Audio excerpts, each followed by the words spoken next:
The first time I saw Luca, the entire restaurant seemed to stop breathing. A dinner plate shattered across the polished hardwood floor. A chair scraped backward so violently it tipped over. One of the newer servers gasped and disappeared into the kitchen before anyone could tell her to stay calm. Nobody rushed toward the boy. They rushed away from him. I stood frozen beside a tray of untouched espresso cups, watching a 16-year-old everyone called impossible stare at an empty chair like it had just betrayed him.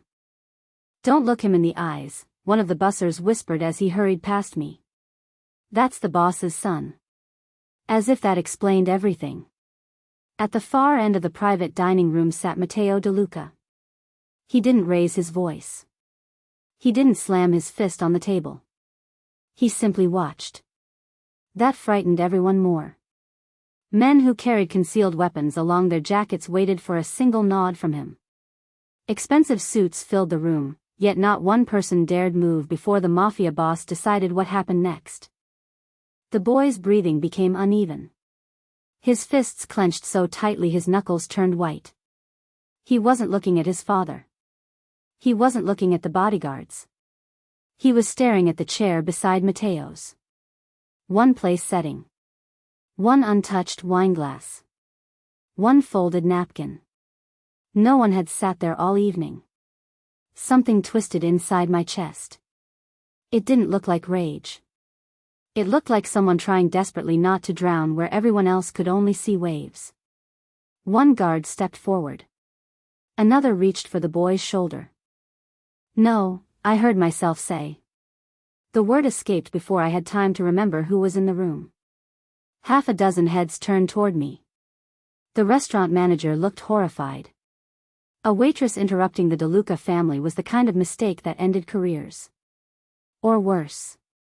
I picked up the untouched glass of water from a nearby table. Instead of handing it to him, I placed it several feet away where he could reach it if he wanted. Then I stepped back. Far enough that he didn't have to defend himself. Nobody spoke. The room became so quiet I could hear the refrigerator compressors humming somewhere beyond the kitchen doors. The boy's shoulders trembled once. Twice. Then, without looking at anyone, he walked to the table, picked up the glass, took one slow drink, and left through the side hallway. No shouting. No broken furniture. No one hurt. The silence he left behind felt heavier than the chaos. When I finally dared look up, Matteo De Luca wasn't watching the hallway anymore. He was watching me. And in the eyes of the most feared man I'd ever seen, I caught something I never expected. Not anger. A question. I barely slept after that dinner. Not because I was afraid of Matteo De Luca. I was afraid of my manager. Men like Matteo inspired rumors. Managers signed paychecks. One could ruin your reputation. The other could make sure you never earned another tip in the neighborhood again. By 6:30 the next morning, I was already tying my apron in the employee break room, trying to ignore the eviction notice folded inside my purse. I'd stopped opening it days ago. Reading the amount I couldn't pay wasn't going to make rent any cheaper. My phone buzzed. It was my younger brother, Ben. "Morning. Don't forget my appointment's at 4. I smiled despite myself. "I won't." Ben always worried that I'd forget things. The truth was I remembered everything. Medication refills. Electric bills. His favorite cereal when it was finally on sale. The exact number left in my checking account. $48.17. Enough to survive until Friday if nothing went wrong. Life had taught me that something always went wrong. The breakfast rush arrived before I finished my first cup of coffee. Families. Construction workers. Nurses coming off the night shift. People smiled, complained about the weather, tipped $5 if they were generous, and hurried back into lives much easier than mine looked from behind a serving tray. Or maybe they were carrying invisible burdens too. I'd learned years ago that appearances rarely told the whole story. Especially when fear was involved.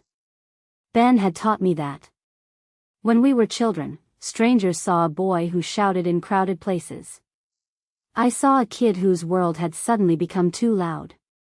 People stepped away from him the way they'd stepped away from Luca the night before.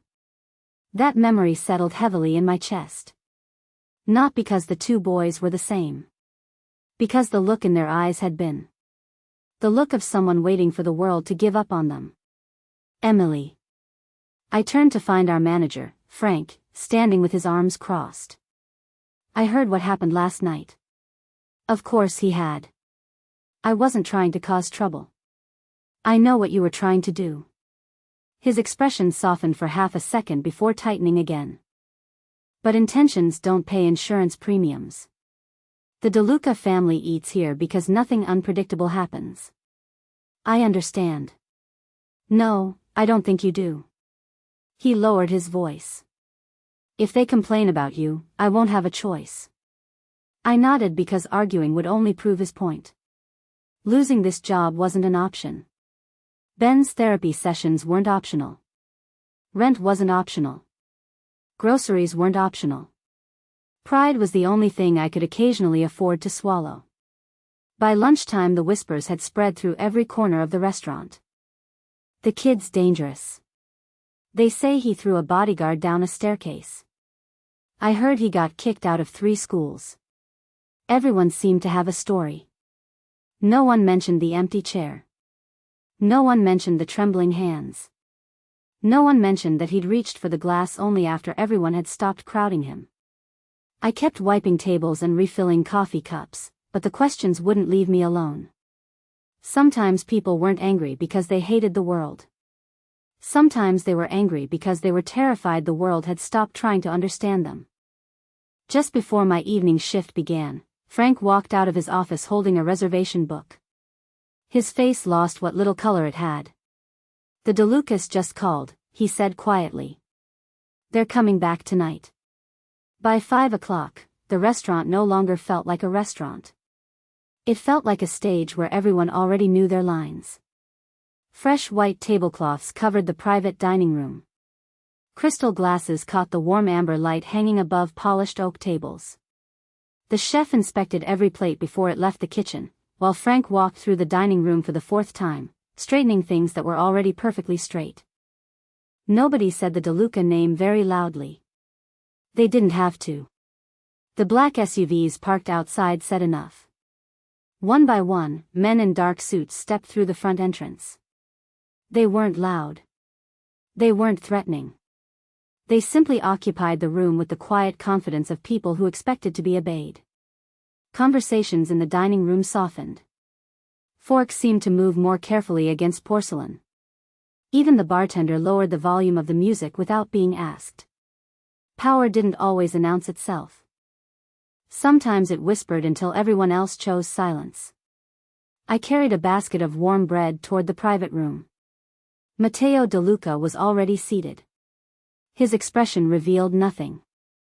Around him, men discussed shipping schedules, restaurant suppliers, and deliveries through the port. To anyone listening casually, it sounded like ordinary business. But every sentence seemed to carry another meaning beneath it. Nobody interrupted Matteo. Nobody finished his sentences. When he finally spoke, everyone else stopped.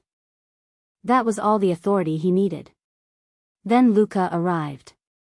He walked several steps behind everyone else with his shoulders tense and his eyes fixed on the floor. The room changed. Not because anyone feared an outburst. Because everyone expected one. Victor Moretti moved beside him almost immediately. Tall. Perfect suit. Perfect posture. The kind of man who smiled without warming a room. There you are, Victor said, resting a hand near Luca's shoulder. The boy flinched so quickly most people never would have noticed. I did. Victor's hand never actually touched him. It didn't have to. Luca instinctively leaned away before contact ever happened. Fear often appeared before the thing people feared. I quietly poured water into crystal glasses while pretending not to watch. Victor answered questions before Luca could. Pulled out chairs before he reached them. Redirected conversations whenever anyone addressed the boy directly. It looked helpful. Something about it didn't feel helpful. Luca said almost nothing. Instead, he kept one hand resting on a worn leather sketchbook tucked beneath his arm. Unlike the expensive watches, tailored suits, and polished shoes surrounding him, the little notebook looked old enough to belong in another lifetime. Its corners were bent. Its leather had faded from years of being carried everywhere. Every few minutes his fingertips brushed across its cover, almost like someone checking that something precious was still there. People protect different things. Some guarded money. Some guarded power. Luca guarded that notebook. I didn't know why. Not yet. Emily. Victor's voice stopped me before I reached the kitchen. He smiled politely, but his eyes stayed cold. The family prefers as few interruptions as possible during dinner. I understand. Good. His smile widened just enough to make the warning unmistakable. Then keep your attention on the tables. I nodded and walked away. But halfway through the doorway, I glanced back. Victor wasn't looking at Matteo. He wasn't watching the guests. He was watching me. And when he realized I'd noticed, he turned toward Luca just as the boy tightened his grip on the weathered sketchbook and quietly slipped it beneath the table, as though he suddenly feared someone intended to take it from him. Dinner had barely reached the first course when the room changed again. It wasn't loud this time. It was smaller. Sharper. Luca had been sitting quietly, tracing the edge of his water glass with one finger while the adults discussed schedules and contracts in careful, measured voices. He hadn't touched his food. He hadn't interrupted anyone. Then one of the older captains laughed. He's ignoring another meal, the man muttered. At this rate he'll grow up on anger alone. A few uneasy chuckles followed. Luca's hand froze. His breathing changed. I noticed it because I'd seen the same thing happen to Ben before crowded rooms became too much. The world didn't explode all at once. It tightened one thread at a time. Victor leaned closer. You hear that, Luca? He said with a smile that never reached his eyes. Everyone's waiting. The boy lowered his head even farther. Someone pushed his dinner plate another inch toward him. Another person told him quietly that his father was watching. Too many voices. Too many expectations. Too little space. The glass shattered before anyone realized he'd squeezed it too hard. Crystal scattered across the white tablecloth. Several bodyguards moved instantly. Chairs scraped backward. Hands disappeared beneath suit jackets. The dining room beyond the private doors fell silent. There it is, Victor said, loud enough for everyone to hear. Exactly what I warned you about. Luca stood so abruptly his chair crashed onto the floor. His eyes weren't angry. They were trapped. Every person who stepped toward him made him retreat another step until his back nearly reached the wall. Frank looked at me from the service station. Don't move. His expression couldn't have been clearer. I should have listened. Instead, I found myself walking forward before fear could stop me. Emily, Frank hissed. I kept going. Victor turned toward me with open irritation. This doesn't concern the staff. I know. Then leave. I looked past him. Not at Matteo. Not at the bodyguards. At Luca. His gaze wasn't searching for someone to fight. It kept darting toward the doorway. Toward escape. Please, I said quietly. Victor stepped into my path. I gave you a warning earlier. And I heard it. Apparently not. His voice rose just enough for the room to hear. You're a waitress. Serve dinner. Heat rushed into my face. Every employee in the doorway was watching. Every suited man inside the room was watching. Being embarrassed hurt. Being dismissed in front of people who already believed I didn't belong hurt even more. For one long second, I almost apologized and walked away. Then Luca covered both ears. Not dramatically. Almost desperately. A tiny movement. Easy to miss. Unless you'd spent years loving someone who did exactly the same thing when the world became louder than they could bear. I swallowed. Nobody's listening to him, I said. Victor laughed once. He said almost nothing. Exactly. The room went still. I looked at Matteo for the first time that evening. I don't think he's trying to frighten anyone. No one spoke. I think everyone is frightening him. The silence that followed felt dangerous. Victor shook his head. This is absurd. Without waiting for permission, I bent slowly, picked up the untouched water pitcher from a nearby stand, and placed it on a side table several feet away from Luca. Far enough that no one had to approach him. Then I stepped back. So does everyone else, I said softly. Please, just give him a little room. One bodyguard glanced toward Matteo. Another took half a step backward. Then another. No orders had been spoken. They simply waited. Luca stayed exactly where he was for several long seconds. His breathing remained uneven. But his shoulders stopped rising toward his ears. His hands slowly dropped away from them. He looked at the pitcher. Then at the open space around him. No one reached for him. No one spoke. At last, he walked forward under his own control, poured himself a glass of water with shaking hands, and sat back down without looking at anyone. The room exhaled together. Victor's jaw tightened almost imperceptibly. Frank stared at me as though I'd just wagered my entire future on a coin toss. Across the table, Matteo De Luca never looked at his son. He looked at me. Not with gratitude. Not with approval. With the careful expression of a man who had just watched something impossible happen, and had decided it deserved to be tested before it was believed. The rest of the dinner passed in careful silence. No one mentioned what had happened. The men at Matteo De Luca's table returned to discussing shipping schedules and warehouse leases as though a storm hadn't just swept through the room. Their voices stayed measured, but every so often someone glanced toward Luca before looking away again. The boy didn't speak. He ate a few bites of bread. That alone seemed to surprise everyone.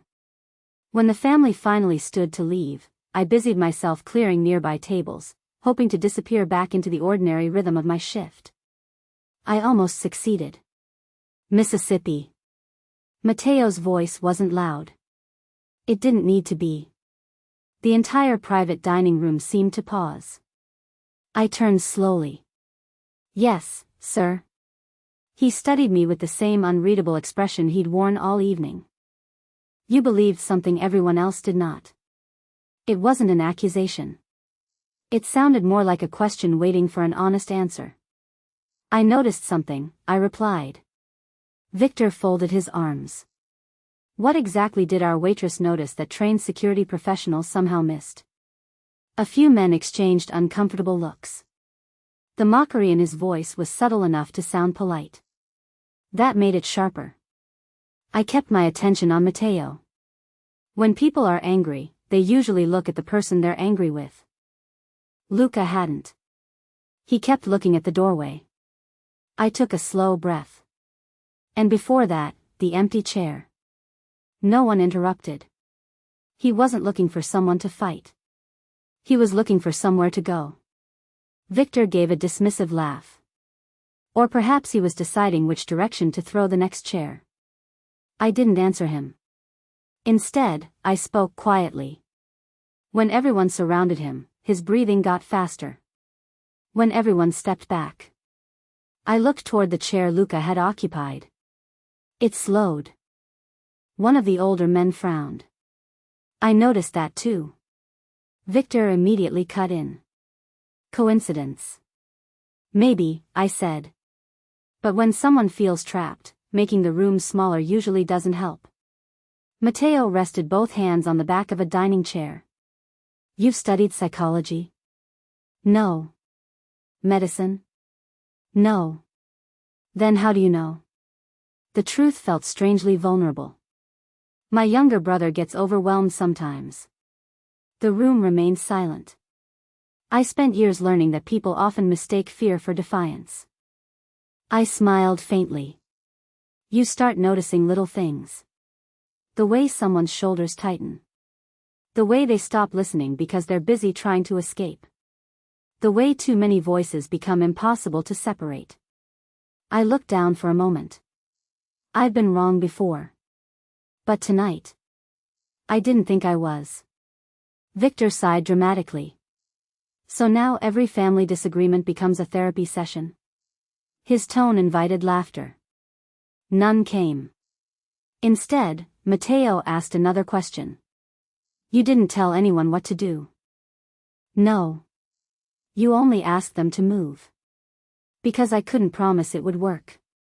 Then why speak at all? I met his eyes. Because if I stayed quiet and I was right. I hesitated. Then he'd have believed everyone was afraid of him again. Something changed across Matteo's face. Not emotion. Recognition. As if one sentence had reached a place facts never had. Victor noticed it too. His expression hardened almost imperceptibly. With respect, he said, you're allowing a waitress to build theories about your family based on one dinner. I served dinner, I answered calmly. I didn't build a theory. I described what I saw. Victor stepped closer. And what exactly gives you the confidence to think you're qualified to see anything the rest of us don't? Before I could answer, one of the bussers hurried through the private room carrying forgotten place settings. He stopped abruptly. Miss Emily. His voice trembled. I think this belongs to the young Mr. DeLuca. In his hands rested the worn leather sketchbook. The one Luca had guarded all evening. Victor's face lost its practiced calm for the first time. Give that to me, he said immediately.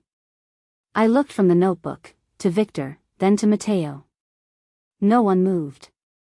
And somehow, the little sketchbook suddenly felt far more important than anyone wanted me to believe. No one reached for the sketchbook. Not even Matteo. The busser stood frozen, both hands wrapped around the worn leather cover as though he had accidentally picked up something far heavier than paper. Victor recovered first. I said, give it to me. His voice remained polite. But now it carried an edge that hadn't been there before. I looked at Matteo. He hadn't spoken. He was watching Victor instead. That surprised me. The silence stretched until Matteo finally held out his hand. Bring it here. The busser obeyed immediately. Victor took one careful step forward. With respect, boss, Luca values his privacy. I know. It would be better if I returned it personally. Matteo's eyes never left him. I said, bring it here. The room obeyed him before the sentence was finished. The sketchbook rested in Matteo's hands. He didn't open it. Instead, he ran his thumb across the cracked leather as though recognizing something familiar. Then he looked at me. Did you read it? Every eye in the room shifted toward me. No.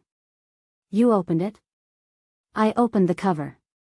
My heart pounded against my ribs. I only wanted to know who it belonged to. And then? I saw enough to realize it wasn't mine. So I closed it. Victor gave a quiet, impatient sigh. Convenient. I ignored him. I've spent enough years asking people to respect my brother's privacy to know what it feels like when they don't. That answer seemed to settle something inside Matteo. He nodded once. A person who respects boundaries usually deserves them. He handed the sketchbook to one of his oldest captains. Return this to Luca exactly as you received it. Victor's jaw tightened. I gave an instruction. Yes, boss. It was the first time all evening Victor had been interrupted. The shift was small. But everyone in the room noticed it. As the others began preparing to leave, I collected empty coffee cups from the table. No one spoke for nearly a minute. Then Matteo asked quietly, tell me something. I stopped. When Victor stepped toward my son. He let the question hang. You watched Luca instead. Yes. Why? Because Victor wasn't the one I was worried about understanding. What did you see? I remembered every detail. He leaned away before anyone touched him. Matteo listened without interrupting. He did it earlier tonight. And yesterday. Every time someone reached for him. It wasn't one moment. It was a pattern. I swallowed. I don't know what it means. I only know patterns usually matter. The captain holding the sketchbook glanced toward Matteo. Another older man at the table frowned thoughtfully. I've seen that too, he admitted quietly. Since last winter. Victor answered before Matteo could. Children become unpredictable after loss. They also develop habits. You're reading too much into coincidence. I finally looked directly at him. Maybe. But if something keeps happening the same way, I don't think calling it coincidence helps anyone. His smile disappeared. You've become very comfortable commenting on this family. No. I answered as calmly as I could. I've become uncomfortable pretending I don't notice things. For the first time since I'd met him, Matteo's expression softened almost imperceptibly. Not because he believed me completely. Because I hadn't exaggerated. I hadn't claimed certainty. I'd simply admitted what I had seen, and what I hadn't. There was a difference. He turned toward his oldest captain. Tomorrow. The captain nodded. No explanation. No discussion. Just one word.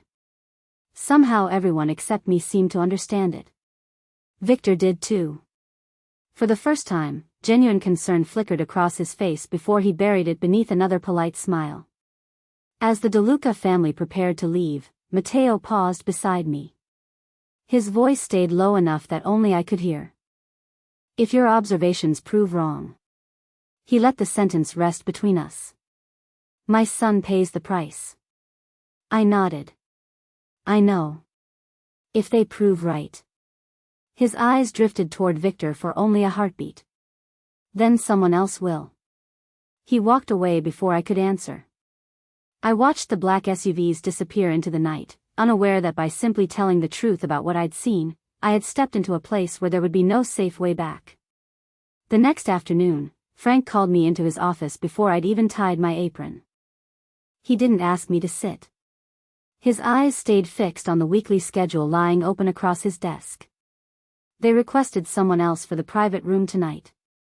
The words landed exactly the way I'd expected them to. I understand. He rubbed the back of his neck. I don't think you do. His voice carried genuine regret now. I've got 23 employees depending on this restaurant. If people like the De Lucas stop coming here, I know what's at stake. I need you on the main floor. Not fired. Not yet. Just quietly moved out of sight. It would have been easy to nod, smile, and disappear behind ordinary tables where no one important would ever notice me again. That was probably the smart choice. But smart choices had a way of becoming permanent silences. I have one question. Frank looked exhausted. Emily. Who asked for someone else? He hesitated just long enough to answer without speaking. It wasn't Mr. De Luca. That was all I needed. Dinner service began exactly on time. The black SUVs returned. The same bodyguards entered first. The same careful silence settled over the restaurant. I stayed on the main dining room, pretending not to watch the private entrance. Then I noticed something strange.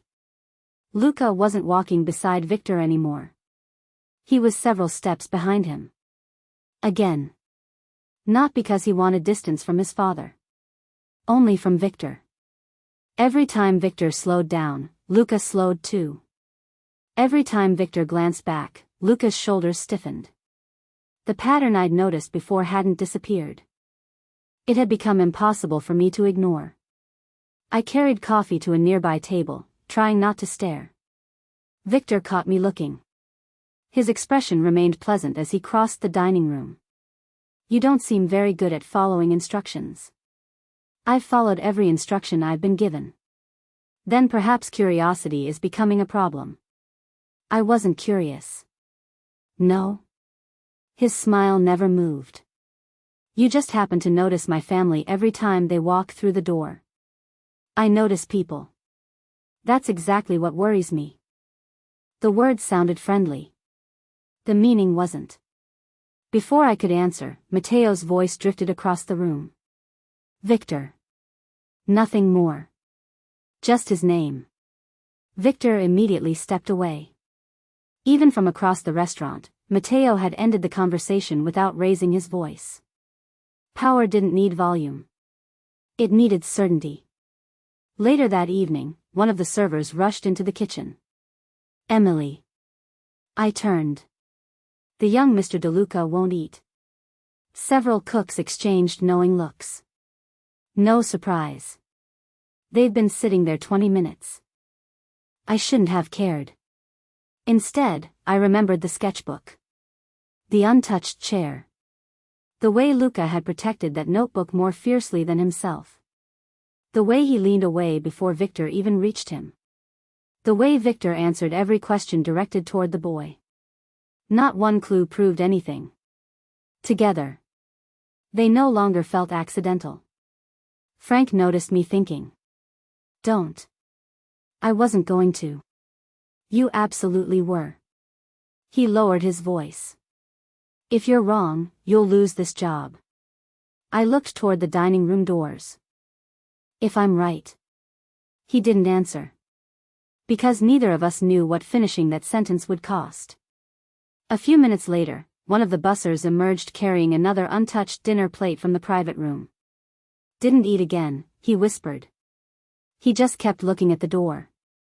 The same words settled heavily inside me. Looking at the door. Looking for somewhere to go. Not someone to fight. I wiped my hands on my apron and felt my pulse quicken. Then I saw Victor standing near the entrance to the private dining room. He wasn't watching Luca. He wasn't watching Mateo. He was watching me. Almost as if he already knew exactly what I had finally begun to understand. I walked toward the office before I could lose my nerve. Frank looked up as I entered. I need permission to say something to Mr. DeLuca. His face went pale. Emily, if you do this. I know. No. He shook his head slowly. I don't think you do. I took a steady breath. I don't have proof. Then don't go. I only have what I've seen. And if you're mistaken? I thought about Ben. About all the times people had mistaken fear for defiance because no one wanted to look twice. Then I answered with the only truth I had. If everyone keeps believing his son is impossible. I looked toward the private dining room. No one will ever ask why he's always trying to escape. Behind the closed doors, voices suddenly stopped.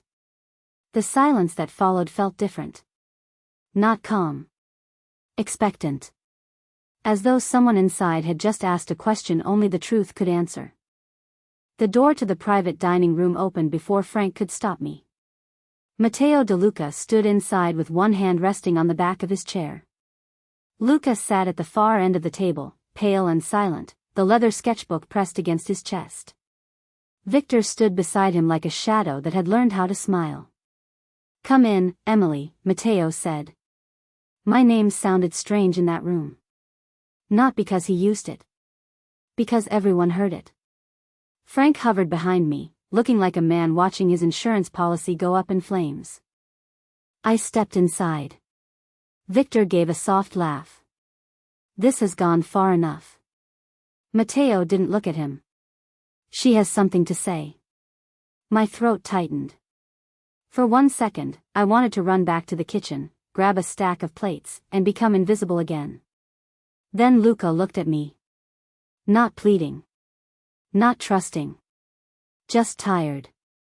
So tired that I understood silence would be a different kind of betrayal. I think everyone keeps calling him impossible because it's easier than asking what keeps setting him off, I said.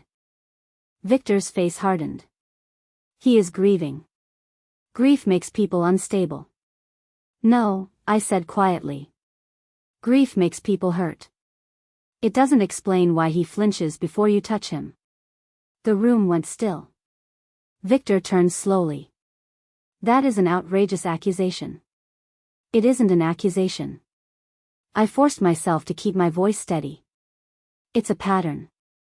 Mateo's oldest captain stepped forward. He carried a plain folder.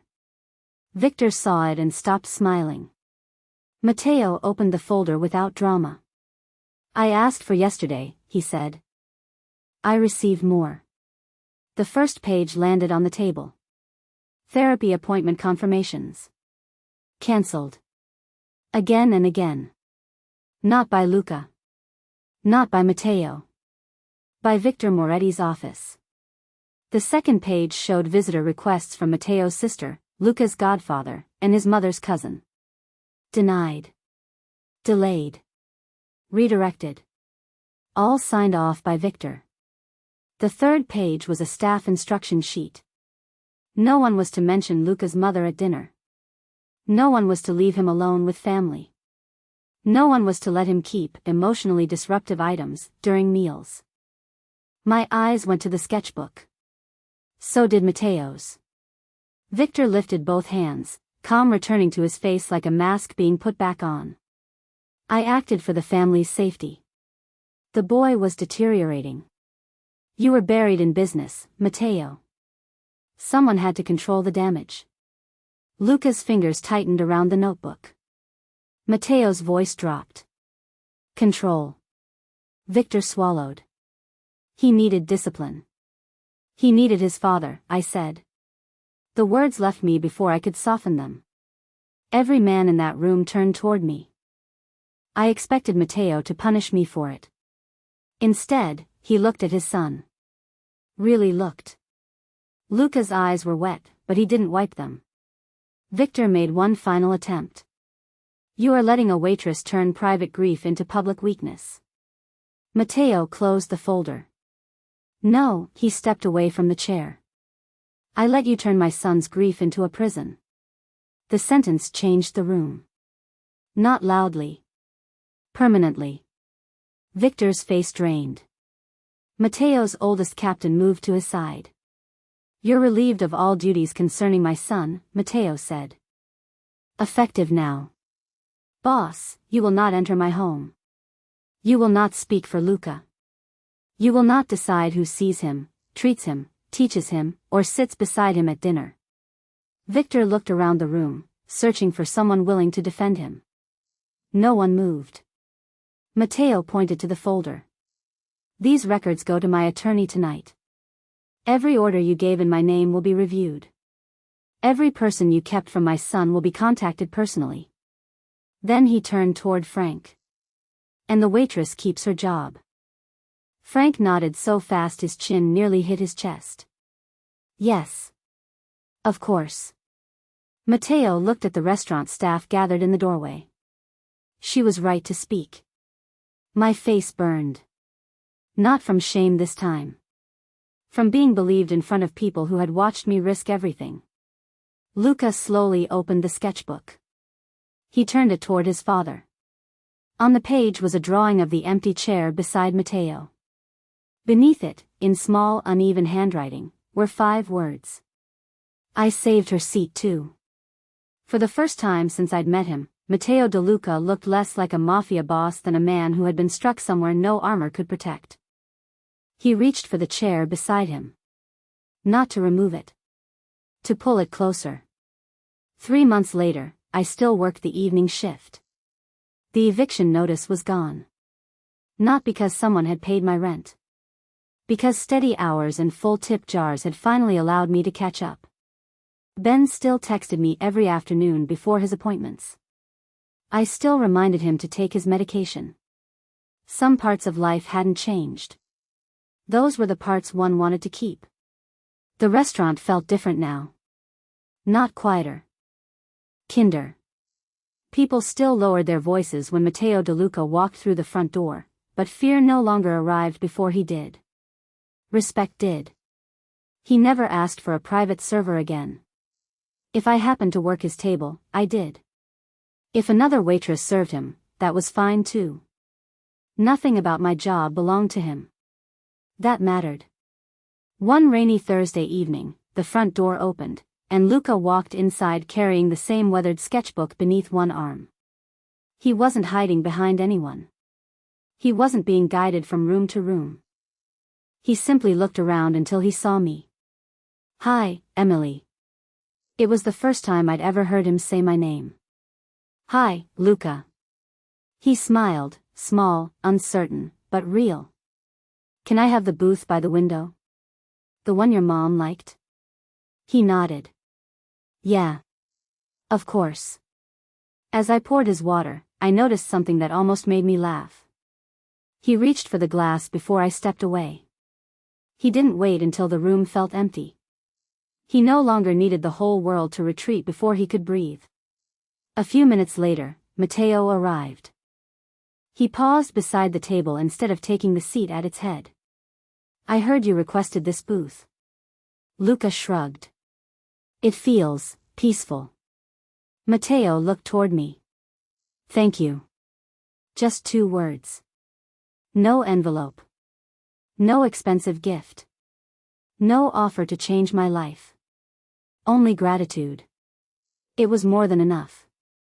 When my shift ended, I collected my bag and walked out through the staff entrance into the cool evening air. A black SUV waited across the street. One of Matteo's longtime captains stepped out only long enough to nod. "The boss asked me to make sure you got home safely tonight." I smiled. "Please tell him I'm driving with my brother." The captain returned the smile. "I'll let him know." He didn't insist. He didn't follow.